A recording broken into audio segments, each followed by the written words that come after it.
Oh, Han, nakita ko yung bunso mo. Naghahanda na siya para sa first day of school sa Monday. Oh, Han, kanina pa niya inaayos yung mga gamit niya. Pero, napansin mo rin ba? Parang medyo malungkot siya. Ha? Bakit daw? Nakausap mo na ba siya?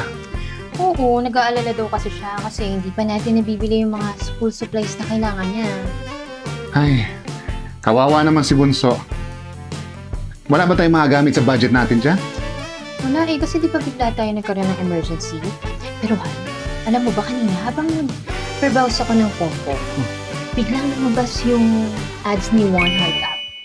Ay oo, narinig ko na rin yan. Isang lending app kung saan pwede makahiram ng up to 50,000 pesos na may mababang interest. Tama ba? Pero teka, baka scam yan ha? Hindi, legit siya. Kasi self-registered siya, tapos meron siyang 38 million subscribers. Tapos mababa lang yung interest rates na 0.025% lang per day. Paano sa bayaran? Baka kailangan agad bayaran lahat. Hindi, payable siya up to 9 months. Tapos, ang bilis lang ng process niya. 5 minutes lang. Tamang-tama, weekend na. May pambili na tayo ng gamit ni Bunso bago magpasukan. Okay yan ah.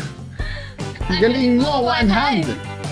I-click lang ang link sa baba para makapag-apply agad. Sagot ka ni One Hand.